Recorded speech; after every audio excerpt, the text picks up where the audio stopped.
Assalamualaikum everyone, this is Sania Nasir and welcome back to my YouTube channel. So basically इस video में I want to give just a list of all the documentation that is required for the French student visa. ठीक है, अब आपको कौन कौन से documents attach करने हैं, किस ऑर्डर में करने हैं और क्या कौन सा आपको डेफिनेटली करने हैं और कौन से आप छोड़ भी सको या आप थोड़ा सा ऑप्शनल हो, वो मैं इस वीडियो में बेसिकली बताना चाह रही हूँ।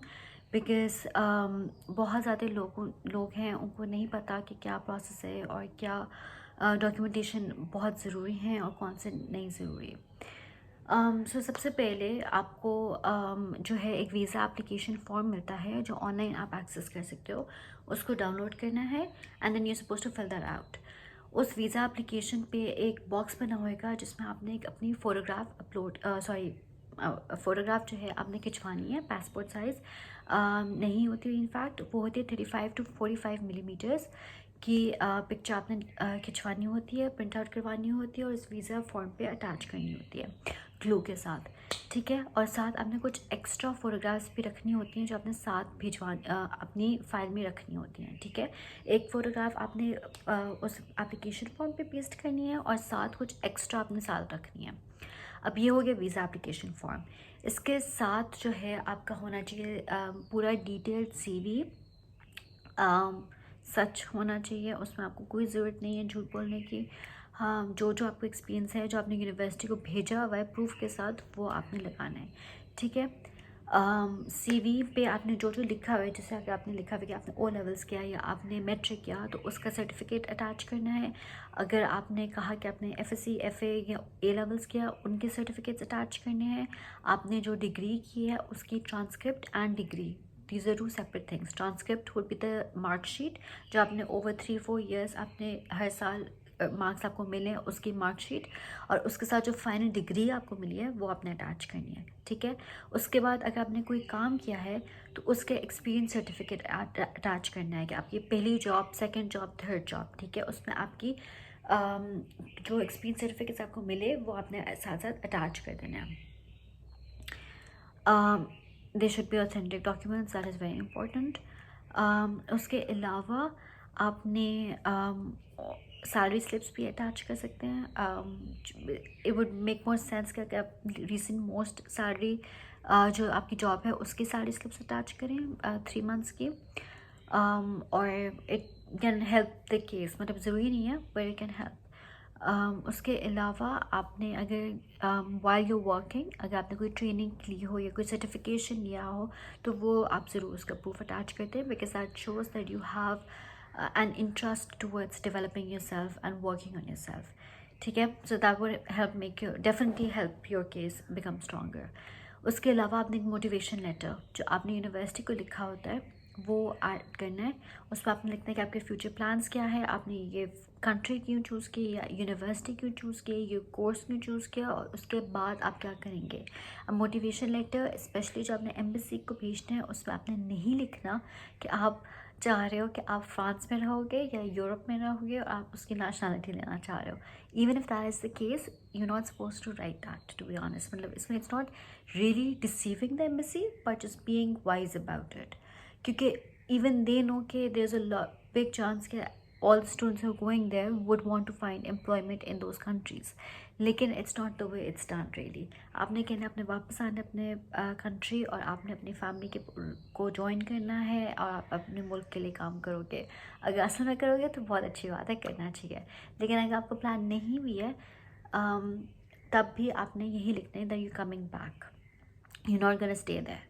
ठीक है, आई होप ये अब तक तो काफ़ी क्लियर हो चुका है। एवरीबडी नोज़ कि जिस भी कंट्री में आप जा रहे हो एज अ स्टूडेंट, आपने वहाँ पे मेक श्योर करना है कि आप ये ना कहो कि you gonna stay there, because then they would downright reject your visa.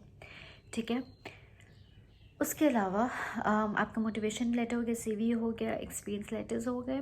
आपके आ जाते हैं फाइनेंशियल डॉक्यूमेंट्स। नहीं, उससे पहले आता है कि अगर आपने कोई जीआरई टेस्ट दिया हुआ है या जीमैट टेस्ट दिया हुआ है उसके test results, no matter what the score is, आप वो ऐड कर दो। उसके अलावा अगर हमने आइल्स का टेस्ट दिया हुआ है तो वो ऐड कर दो। इन एडिशन टू दैट अगर आपने कोई फ्रेंच लैंग्वेज कोर्सेज किए हुए हैं उसके सर्टिफिकेट्स ऐड कर दो, या अगर आपने 12th के एग्ज़ाम्स किए हुए तो that would be amazing if you can add those, ठीक है। उसके अलावा आपने ऐड करने हैं अपने फाइनेंशियल डॉक्यूमेंट्स। अब जो सा भी आपका स्पॉन्सर है, whether it's you yourself or it's your father or your mother or your चाचू or your मामू or your खाला or your whoever, आपने उनकी बैंक स्टेटमेंट ऐड करनी है, ठीक है। उसके अलावा बैंक स्टेटमेंट के साथ आपने ऐड करना है उनकी money trail, and by money trail I mean कि आप उनके पास पैसे कहाँ से आए बेसिकली, ठीक है। ये कहीं से उधार नहीं उठा के लिए हुए temporarily, it has to be like earned money, या आपको इनहेरिटेंस से मिले हो या कोई प्रॉपर्टी सेल किए हुए हो, कोई सॉलिड प्रूफ होना चाहिए कि किस तरह आपके पास पैसे आए। और सामने टैक्स देना होना होता है, FBR रजिस्ट्रेशंस चाहिए होती हैं कि आपको टैक्स रिटर्न्स भी ऐड करने होते हैं, ठीक है। ये पैसे हो गए। उसके अलावा एफिडेविट साइन एंड स्टैम्प्ड 300 रुपये का पेपर आता है, उस पर लिख देंगे एक टेम्पलेट होता है जो कि I can even share with you, जिसमें आप लिखो कि आई जो भी नाम है, द फादर ऑफ और the mother of XYZ hereby test to give this much money, और फिर मैंने पूरा ये एक स्टेटमेंट लिखनी होती है कि मेरा ये ID कार्ड नंबर है, ये पासपोर्ट नंबर है, ये अमाउंट में जो PKR है और ये equivalent to euros on the as per this date, मैं इतने पैसे इसको देने को तैयार हूँ, and I will be responsible for the खर्चा एंड ऑल ऑफ दैट, ठीक है। तो वो एक टेम्पलेट होता है, can share that if that's required.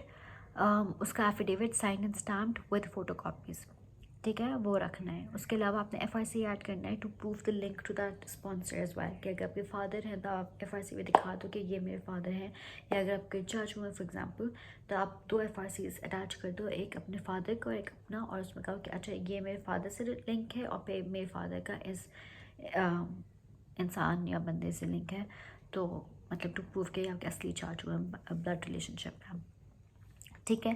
Tax returns FBR, ये सारा कुछ है, एफिडेविट, एंड जो आपके स्पॉन्सर हैं उनकी पासपोर्ट की फ़ोटो कापीज़, उनके ID कार्ड की फ़ोटो कापीज़, ठीक है, ये भी अटैच करना है।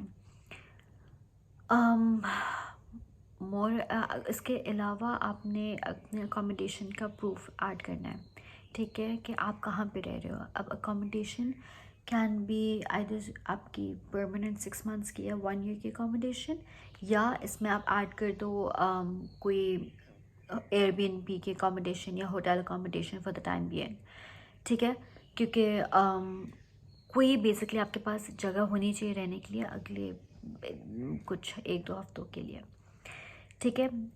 वो आपने ऐड करना भी होता है वीज़ा फॉर्म, वीज़ा जो एप्लीकेशन फॉर्म होता है उसमें आपने ऐड भी करना होता है कि आप का एड्रेस क्या होएगा और आपका बेसिकली पोस्टल कोड क्या होएगा। उसके अलावा जो होता है वो है दैट्स अबाउट इट। आपने अपने पासपोर्ट की सारी जो स्टैम्प्ड पेजेस हैं उसकी भी फ़ोटो कॉपी करनी है। पूरा पासपोर्ट खाली ब्लैंक पेजेस वाली ज़रूरी नहीं है, लेकिन जहाँ जहाँ आपके वीज़ा पुराने लगे हो या अगर स्टैम्प किया हो एंट्री एंड एग्ज़िट के स्टैम्प्स, तो उसकी फ़ोटो कॉपी आपने ऐड करनी है।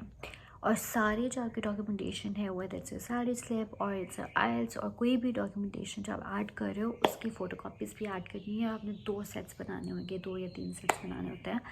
और आपने आई थिंक एकेडमिक जो डॉक्यूमेंटेशन होती है वो आपको पहले भी भेजने होते हैं 2 weeks prior to the visa appointment. So basically this is about it. These are the list of documents that are required for the entire visa process. It's very simple. मेरा वीज़ा 2 दिन में आया था literally. मतलब मैंने एक दिन apply करने को और फिर जो बीच का एक दिन था एंड देन मिल गया था, मतलब बेसिकली 1.5 day. अगर आपके पास कोई फर्दर क्वेश्चन हो कमेंट बिलो।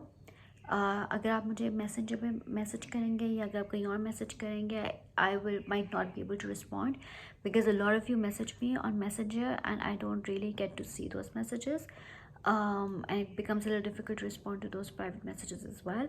अगर आप कमेंट करेंगे, एक तो मैं रिस्पॉन्ड बहुत जल्दी कर सकूँगी और दूसरा बाकी लोगों को के लिए भी हेल्प हो जाएगी। Also, if you need help in writing any motivation letters या आपकी पर्सनल स्टेटमेंट या आपका CV को एडिट करना है या कुछ भी इस तरह की डॉक्यूमेंटेशन के हवाले से अगर आपको हेल्प या सपोर्ट चाहिए, reach out to me, I can do that for you. and subscribe to my channel, because then you can find more details and information regarding French student visa. Good luck.